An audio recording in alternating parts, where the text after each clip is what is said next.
Mech Touch. Chapter 20 Armor. Vez waited for a long time to receive an armor production license. The good ones cost at least as much as an advanced mech license. But even bargain bin armor cost a pretty penny. Demanding a 100 million bright credits to license, a decent armor system was considered reasonable.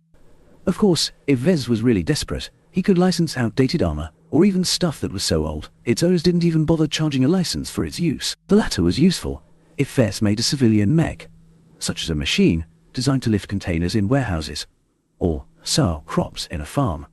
There was no way he'd ever implement such rotten armor in a combat mech. Any pilot that chose to bring such a poorly armored mech to the battlefield was asking to be sniped in a single shot. Over the 400-year development cycle of mechs, the components that accompanied their designs also evolved over time. Lasers got more efficient, enabling them to deal more damage with less heat. Ballistic weaponry featured new iterations of propellants and explosives. Energy cells provided more energy to the mech with the implementation of highly energetic fuels and advanced batteries. In the face of progressing weapons, a mech's armor had to match their pace. There were certain moments in mech history where firepower dominated over that period's armor level. Those were miserable times, where wars caused immense casualties to all the parties involved. In other times, when armor easily endured against stagnating weapons, conflicts often dragged on into exhausting wars of attrition, draining much more resources than anticipated. Only when the level of firepower matched the level of armor could mech battles remain short and limited. More wars started during this period, but they also ended quicker. Hopefully the lottery will bring me something average. Vess had no desire to win another good license. The Caesar Augustus was already bad enough. He did not want to compound his expenses with some kind of super deluxe armor plating that required special machinery to produce. When the Wheel of Fortune showed up, Vess let out a relieved breath. At least it's not the fucking pagoda again. The only thing Vess had to worry about was getting an awfully cheap armor license. The Caesar Augustus required a certain standard of armor to work. Anything older than last generation was useless in the battlefield. Even certain newer alloys might not work if they aimed at the bottom segment of the market. Wish me luck, Lucky. His gem cat meowed disinterestedly, not even deigning to glance at the holographic prize wheel. Despite his name, Lucky hadn't helped Vess gather much luck so far. He still had his uses though, so Vess just ruffled his cat's head and spun the wheel. Clacking sounds echoed in the workshop as the wheel's pins clacked against the pointer. Various different plates of armor spun past too quickly for Vess to recognize their names. After about 30 seconds of solid spinning, the wheel slowed down. Vess was able to read the labels now, but he failed to recognize their brands. Way too many products are introduced each year. The names don't really matter. I only care about their capabilities. The wheel dragged its heels for a couple of suspenseful seconds before it stopped. The pointer landed on a grayish piece of plate. Congratulations! You have received a 10-year production license of the following armor component. Marlin Solutions 1004 Archef 5th generation. It looks a little cheap. All Vess had to say, it could be worse. As he studied the armor's specifications and sought more information on the galactic net, he realized his bad luck struck again. At least he hadn't suffered critical damage. The 1004 Archef was actually a bog-standard piece of armor. It was also popular, seeing as Marlin opted to renew its formula for 5 generations. A favorite of small and medium-sized mech manufacturers, the Archef required a complicated manufacturing process to produce decent quality armor plating. Decent quality for average second-line mechs, like law enforcement or planetary guard regiments. The 5th generation of the Archef thankfully qualified as current generation armor, so its fundamental specs weren't inferior to the mechs his cousin Melinda piloted at the Bentime Planetary Guard. The Arch's performance actually featured no unique strong points. Neither did it have any glaring weaknesses. Its main advantage was cost. Its formula used no exotic raw materials, just a large amount of widely available minerals and ingots. The HR in its name stood for highly refined, which meant it took a lot of energy to extract the useful parts of all those materials and combine them into a single plate. Thus, the production of the armor generated a lot of waste products. V's comm unit pinged with the arrival of a new message.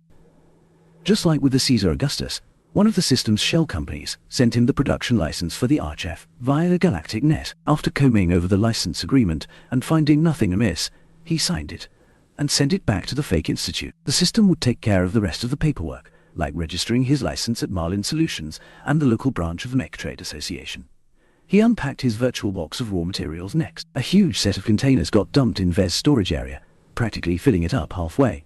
Opening them to take a look inside revealed neat boxes filled with ingots, minerals, and powders.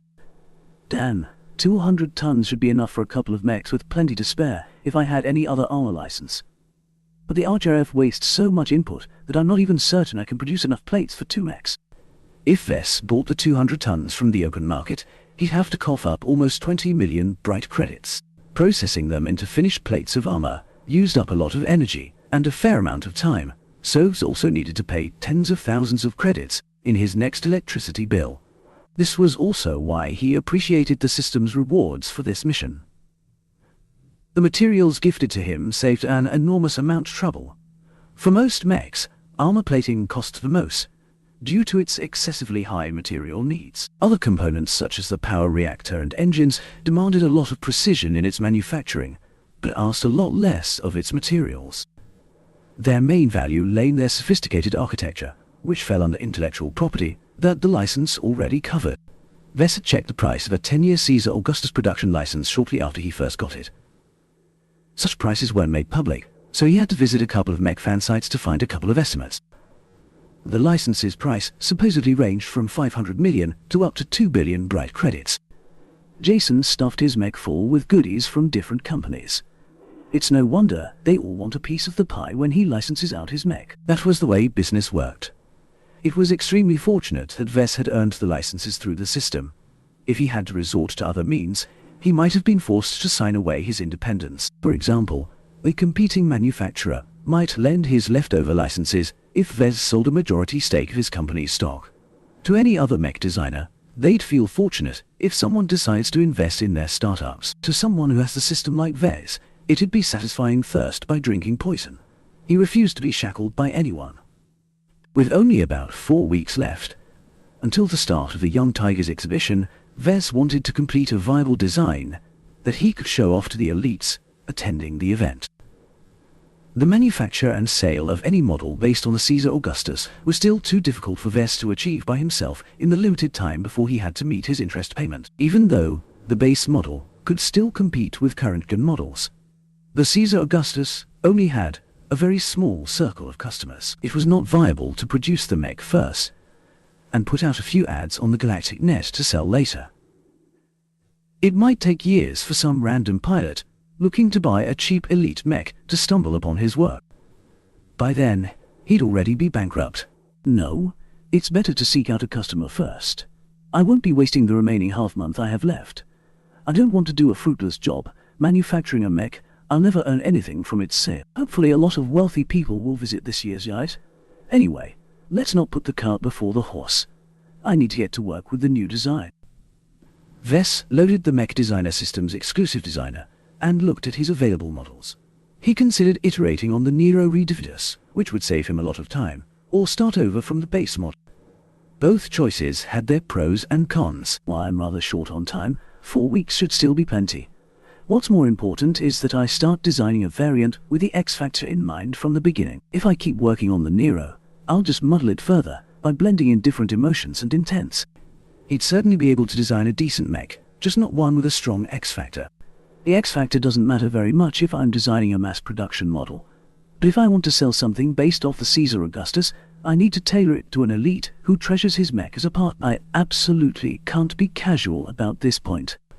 With the base model loaded, Vess wasn't in a hurry to fiddle around. According to his self-made theory about actualizing the X-Factor, the intents of the designer, mech, and pilot had to align. This sounded simple, but Vess wasn't designing an original mech. Instead, he adapted from another designer's existing work. What really happens to the X-Factor if a mech has multiple designers? The Nero Redividus showed that the X-Factor hadn't disappeared from the base model. Unlike with the first edition of the Nero, this meant that if the intents and emotions of the two designers overlapped, the X-Factor would be preserved. This fit in with his theory. But what if he had an opposite intent from the original designer? Say Designer 1 has developed a mech design that emphasizes defense. Designer 2 comes along and makes a variant of the design that focuses heavily on offense. Would the opposing intents neutralize themselves, or would Designer 2's intentions overwrite Designer 1's original imprint? The truth might be a mix of the two, where Designer 2's intent becomes predominant, but in a diluted form. I don't have enough time to experiment with intents. Vess chose to keep his intent simple, one that did not clash with the base model. I want a mech that retains its dominance. Though it's too outdated to become a mainstay in a modern battlefield, it can still rule over civilian and mercenary mechs. A warhorse. An aggressive mech that needs to perform at its best when the pilot needed to show off his prowess. It didn't need to stick around in extended engagements and try to outlast the enemy. It preferred to break through and smash any obstacles in its way. He already had a name in mind for his new variant. The Mark Antony. A rogue and bastard, he nonetheless served as a daring cavalry commander under some dude called Julius Caesar. He later became rivals with the guy who eventually got called Caesar Augustus, and died because he wasn't as competent. Sucks to be you, but I got to thank you for providing a fitting story to your name. Mark Antony's history paralleled with how Vess envisioned his mech, both in its role and its relation to the base model. The Mark Antony would be a cheaper and less armored version of the Caesar Augustus. It should retain, or even expand on the aggressive arrogance of its base model, in order to prevent its opponents from exploiting its weaknesses. Now that Vess formed a strong image of his future design's purpose, he could finally begin working for real this time. Let's start with the armor. It's the biggest job by far, and I need to replace the original model's armor wholesale. This is going to take a while.